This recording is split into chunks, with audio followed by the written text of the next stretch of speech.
up next we have KordaMentha. So we've got Natalie from KordaMentha, and I am going to set you up now to begin presenting. Just bear with me 2 seconds and you'll be able to share your screen. Oh, hi guys. My name is Natalie. I am from KordaMentha. I'm a manager in the Melbourne restructuring team. And today I guess we'll just talk you through a little bit about what we actually do. So I've got a little case study from a job, Network 10, that I worked on in my at the very end of my first year, actually, to give you kind of an example of what you might be working on when you start at KordaMentha. And then we'll have some time to run through some Q&A at the end. So I'll just start presenting now. Well, I might just start about KordaMentha. So as I mentioned, I am in the restructuring team, but we have a few other divisions that we work through. So we've got our corporate team, which is kind of like our corporate advisory stream, real estate, which looks at both the development of property sites and also distressed property. So for example, as you might have heard through the media, there are a lot of construction companies who are in distress at the moment. We help them work through their portfolio and building out projects there. We also have our forensics team. So our forensics team looks through data analytics, forensics accounting, a lot of disputes. They work with a lot of courts to kind of quantify claims and prove that a damage may have occurred. We also have the restructuring team, which is where I sit, and we look at both formal and informal advisory, and that's through particularly distressed businesses. Investments, and also our 333 capital team, which is essentially our M&A arm. One more slide over. Cool. So when I first started at KordaMentha, I was lucky enough to work on the Channel 10 engagement, and that's essentially, one of Australia's, as you would know, largest free-to-air television stations. And what happened was there was, over 750 employees. They had a lot of issues with their debt, essentially, which meant that they weren't certain that they would have enough money to continue operating the business. They were worried about being able to continue paying for their programs, the television series that you see, every single day, all the talent, so all like their actors who appear on those shows, their employees. And as such, it got to the stage where essentially the directors were concerned about their ability to continue trading solvently, and they decided to appoint KordaMentha as voluntary administrators. So as soon as we got in onto Channel 10, I guess we decided that our key role was to make sure that this network, which is such an important part of the Australian media, could continue operating business as usual. So we came in, my team and I, we were able to fly up to Sydney, and we worked out of the Channel 10 head offices down in Pyrmont, which was a really good experience. And what we did was essentially try and make their operations more efficient so that they could continue running as a profitable business. So if we go to the next slide, what we'll talk about is some of the things that lead up to a company going into administration, and in particular Channel 10.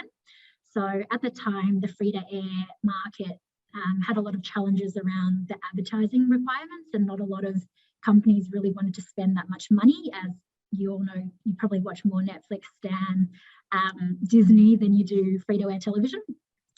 Programs are really expensive, and there's actually a lot of local laws and government requirements around what is shown on TV, and that all kind of makes it really hard to operate in a profitable environment.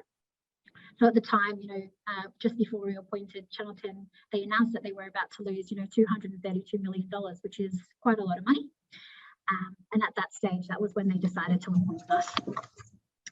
So on this engagement, there was both voluntary administrators, which was what KordaMentha's role was, and also receivers and managers. Sorry, Sam, to the next slide. And we worked with the receivers and managers as soon as we were appointed to take control of the daily operations and make sure that the business could continue. What we did when we got in there was to make sure that their working capital requirements, so the money that they used to fund their day-to-day operations, was reduced as much as possible.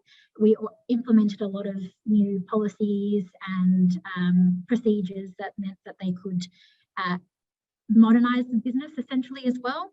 And then we also looked at their real estate portfolio. So Channel 10 had a lot of buildings, they own a lot of studios and things like that across Australia. So we made sure we looked at them to make sure essentially that they were, you know, valuable asset sites that was adding something to the business. Otherwise, if not, we would look to kind of get rid of them. So essentially what we did was run a sale process for Channel 10. So the way that happens in a voluntary administration is anybody. So if you guys had enough money, you could have made a proposal to purchase Channel 10, and that gets put to the creditors of the company. So the creditors of a company are generally people who are owed money. So that could be employees, that could be, you know, the milk guy who supplies the coffee rooms, it can be television stations, it can be the companies who produce television shows as well, like Shine Media or things like that. And they get to decide by a vote as to who they would like to purchase the company. So on to the next slide, Sam. We ended up having two proposals, one from CBS, who are a really large US network, and also a joint proposal from Ilaria and Berkatu, who are kind of private investment firms based here in Australia. So what happens is that the creditors would put their proposal and they got to choose the proposal that they liked the most. And in the end, after the vote was done, CBS had the most votes, and essentially 10 was sold to CBS, and they are now the current owners of Network 10. This one was a little bit of a tricky sale process though. So as soon as the creditors did approve it, we had to go to court and get both like ASIC and ATO and court approval to sell the company. And the reason is because Channel 10 was a ASX listed company, and you know, we can't just come in and sometimes like transfer the shares of one company to another without getting approval to make sure that no one is being unfairly prejudiced. So we went through that case, which was called a Section 444GA application, and that went through. So after that, the company was sold on the 16th of November 2017. Sam, to the next slide. I think this was one of, I would say one of my favourite engagements that we worked on. There was a lot of really good outcomes for everybody involved. So not only does the business continue, as you would, you know, still be able to turn on your TV now and see Channel 10. We got some great programs for the TV show. There's a new owner who's really invested in developing the Australian television market. The employees who will stay there, they will continue, and they got to keep their entitlements. So things such as their long service leave continued. The secured creditors were paid out in full, and we restructured the management teams to make sure that everyone who was there is really aligned with the values of the company and they wanted to take it forward. So that, in short, was a brief example of an engagement that you might get to work with at KordaMentha. And as I said, this was an engagement that I worked on when I was really junior. I was probably just finishing my first year, and my role particularly was on the treasury team. So that included making payments for the day-to-day operations of the company. And we're talking, we used to make payments of over $40 million a week for all the content and talent that went through the show. And so that's another example of what happens when you work with a business. You're doing the day-to-day operations, actually helping to manage the business on the ground. And that's something I think that is really unique to KordaMentha and restructuring, where you get to work on the ground with employees and out of the office on site. So part of that is you get to work on some of Australia's largest restructuring engagements. That's, you know, one of the biggest television companies in Australia. The other thing is the ability to work in different offices and travel across the company. So over my time at KordaMentha, I've worked down in Tassie on a cherry farm. I've been up to Sydney, obviously, on Channel 10. I'm currently in Sydney right now, presenting to you guys on another engagement that I'm working on up here. I've been to Adelaide, where I was working at the Royal Adelaide Hospital. And I think that's just something that appeals to people, maybe if you like that sense of adventure and travel and the ability to experience different industries and markets, which perhaps you may not get in other service lines. The exposure to a wide range of industries. So I think at KordaMentha, the thing that we say is, you know, we we don't have any particular industry that we work in. I worked on recycling engagements. I've worked on hospitals. I've worked on TV shows. I've worked with fashion labels, fashion brands. And again, that's just something that I think makes KordaMentha really unique. And there's no barrier to the opportunities that come to you. So when you first start at KordaMentha, as soon as you're a grad, you're given your roles and responsibilities, and you've always got the chance to step up and keep pushing.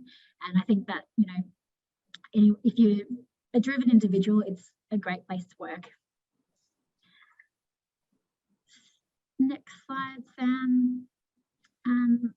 So just for everyone's benefit, the applications are open now. We've got some roles that are available up on the screen, and both, you know, myself and Sam and the rest of the people and culture team are more than available to take some questions.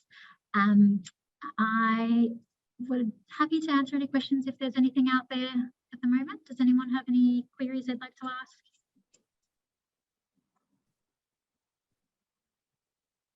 I'm just having a look at the chat. No.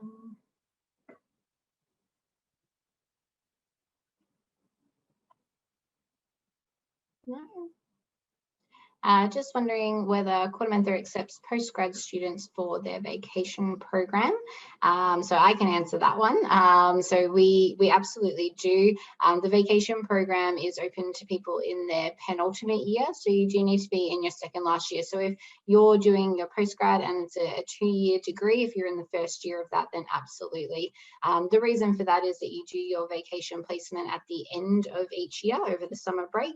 Then you go back to university for your final year, and then you would hopefully start as one of our graduates the year after. So that's why that timing is like that. Thank you for your question, Michael. No problem. Nat, I might just ask you a question as well. Oh, sorry, Yeah, there is another one, but I will ask you a question first, because you obviously started as a vacationer as well, and we've got people on the call that are looking for vacation work. So what made you want to sign up as a grad after your vacation placement, if you can remember back that far? Yeah, don't tell everyone how long it's been. When I was a vacationer, I really enjoyed my experience. As I hope I've kind of explained through this presentation, I was able to go out on site in my first couple of days. We were working for a kind of like a metal manufacturer, and so we got to sit out on site. We were selling all the inventory for this huge like metal making company, and it was just really exciting. It was really different to what I thought it would be, to be honest. I didn't realize you got to be so hands-on, so involved in the day-to-day operations of company. I mean, you essentially manage these businesses when we get appointed to them. The people were really nice. Like, I had a good time. We make a strong effort to kind of go out for drinks as a team, make sure we celebrate the small, like the wins on an engagement. People are super helpful.